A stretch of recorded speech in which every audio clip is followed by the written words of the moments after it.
Last class में हम लोग प्रश्नावली 1.2 कर रहे थे, 1.2 का 2 नंबर क्वेश्चन तक कर लिए थे। आज उसके आगे देखते हैं तीसरा नंबर क्वेश्चन से। तीसरा नंबर क्वेश्चन कहता है अभाज्य गुणनखंड विधि द्वारा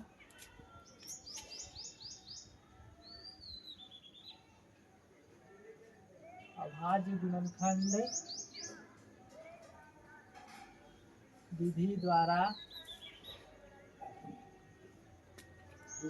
निम्नलिखित पूर्णांकों के एचसीएफ का एलसीएम ज्ञात करना है, यानी कि एचसीएफ तथा एलसीएम ज्ञात करें।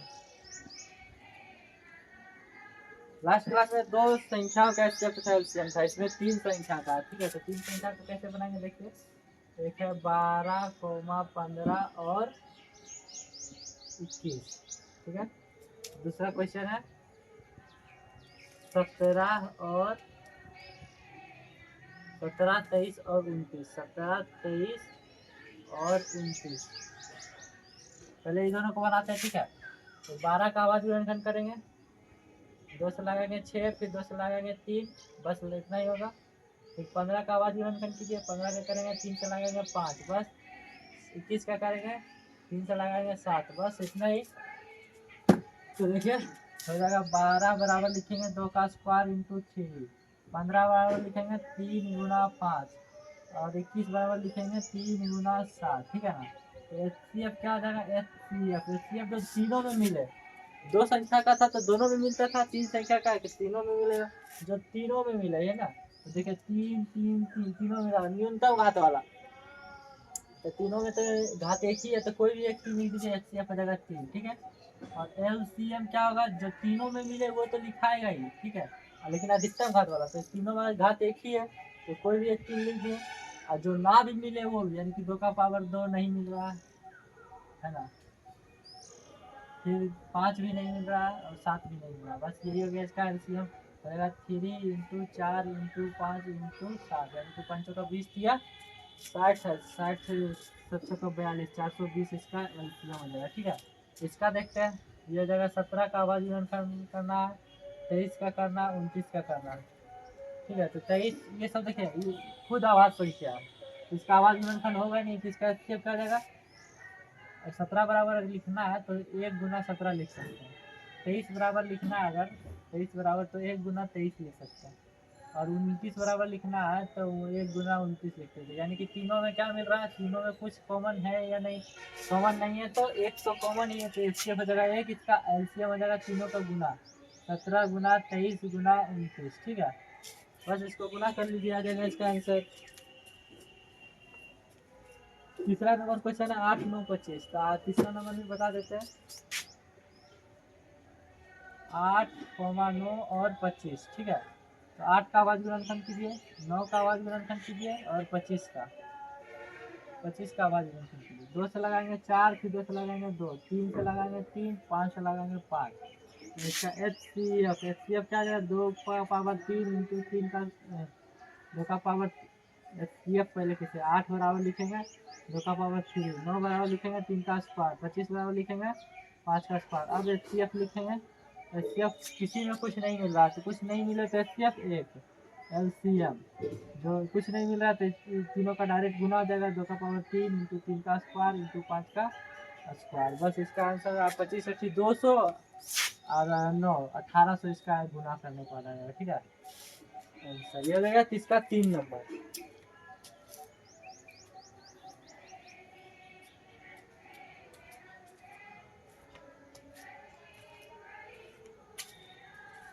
चौथा नंबर देखते हैं।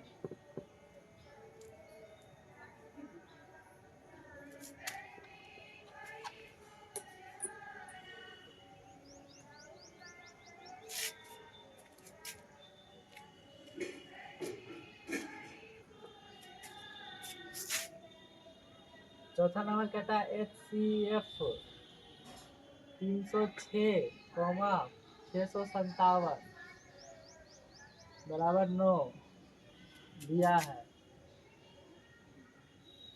तो एलसीएम 306, 657 ज्ञात कर रहे हैं। यानी कि देखिए 2 संख्या का एलसीएम दिया हुआ और दोनों संख्या का एलसीएम निकाला, यानी कि क्या लगाएंगे, कौन सा फॉर्मूला, पहली संख्या गुना दूसरी संख्या बराबर एचसीएफ गुना एलसीएम। ठीक है, तो पहली संख्या इसमें क्या आ जाएगा 306 गुना 657, एचसीएफ है 9, हमको एलसीएम निकालना है। ठीक है, 9 से काट दिए, किसी को भी जिससे आसानी हो जाए गुना करने पर, इससे इसको काटिए, गुना करने पर आसानी होगा। 9 से 63, बाकी बचा 2 9 27। ठीक है, इधर आ गया, यानी कि एलसीएम बराबर क्या आ जाएगा 306 गुना 73।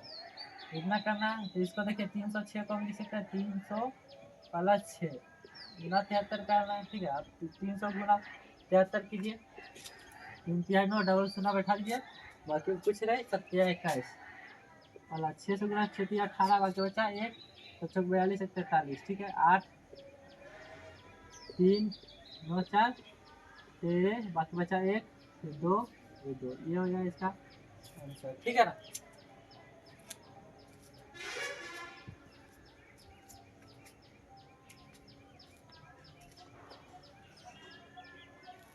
पांचवा नंबर देखते हैं अब।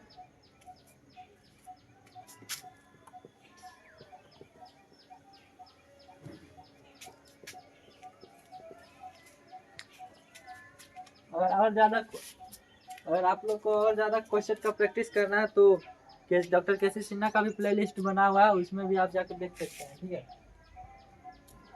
तो पांचवा नंबर कहता है जांच करें कि क्या किसी प्राकृतिक संख्या n के लिए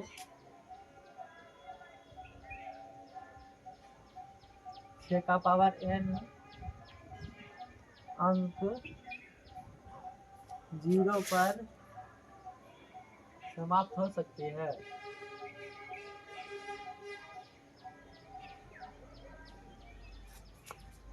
ठीक है, यानी कि n किसी प्राकृतिक संख्या n के लिए, तो किसी भी प्राकृतिक संख्या क्या होता है, गिनती की संख्या को प्राकृतिक, यानी कि n का मान 1 2 3 4 5 6 डॉट इनफिनिटी तक ले सकते हैं ना। तो हमको सिर्फ जांच करना है 6 का पावर n जो है 0 पर समाप्त होगा, तो मान बैठाते हैं 6 का पावर n बैठाते हैं तो 6, फिर अगर n का मान 2 बैठाते हैं तो 6 का स्क्वायर यानी कि 36 हो जाएगा, 6 गुना 6 यानी कि 36। ठीक है, अगर 6 का पावर 3 बैठाते हैं तो 6 गुना 6 गुना 6 यानी कि इसका भी 216, यानी कि 6 का कितना भी स्क्वायर कितना भी मान बैठाइए इनका, 6 का अगर 4 भी मान बैठाएंगे तो 6 गुना 6 गुना 6 गुना 6, यानी कि इसका अंतिम अंक जो है 6 ही आएगा, यानी कि इकाई अंक 6 आएगा। तो 0 पर समाप्त हो सकता है नहीं, तो लिखेंगे अच्छा किसी प्राकृतिक संख्या n के लिए 6 का पावर n का इकाई अंक 0 पर समाप्त नहीं होगा, 0 पर समाप्त नहीं हो सकता। हो गया ये। ठीक है, 5 नंबर।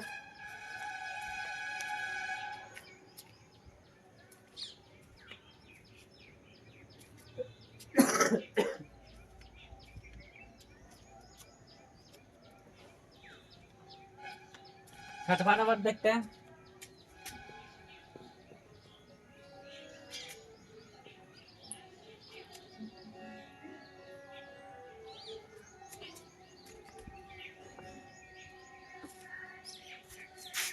नंबर क्वेश्चन कहता है व्याख्या करे कि 7 गुना 11 गुना 13 प्लस 13 और 7 गुना 6 गुना 5 गुना 4 गुना 3 गुना 2 गुना 1 प्लस 5 भाज्य संख्या है।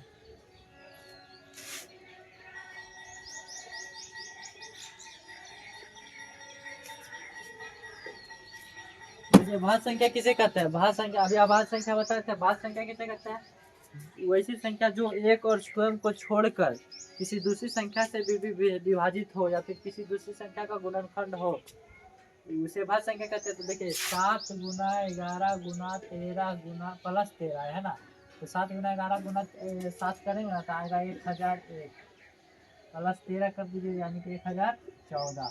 1014 देखिए 1 से विभाजित हो रहा है और 2 से विभाजित हो रहा है और 1014 यानी कि 1014 का अगर आवाज नियंत्रण करते हैं तो देखिए इसका 2507 ठीक है ये आएगा। और इससे किसके लगेगा 749 तो मिलेगा। मतलब कोई भी एक संख्या आ रहा है ना, एक और स्वयं को छोड़कर किसी कोई अदर अभाज्य संख्या से भी विभाजित हो रहा है तो ये भाज्य संख्या रहेगी है ना। यहाँ एक और स्वयं को छोड़कर दो तथा अन्य संख्या से विभाजित है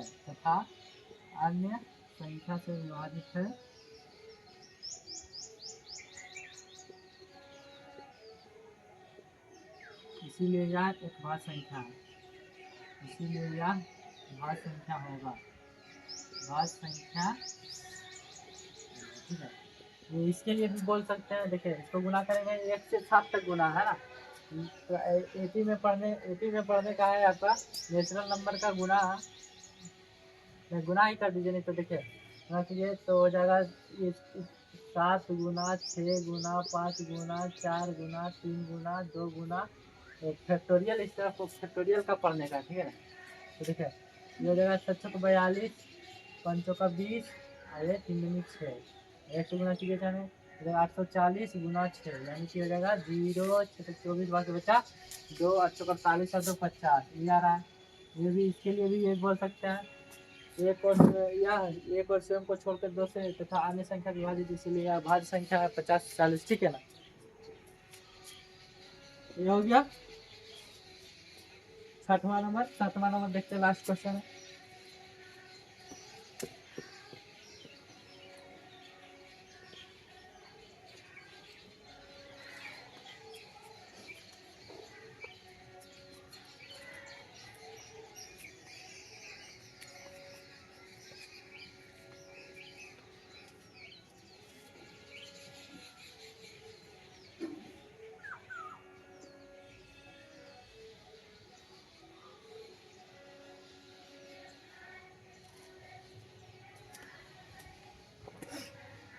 सातवां नंबर क्वेश्चन कहता है किसी खेल के मैदान के चारों ओर एक वृत्ताकार पथ है ठीक है।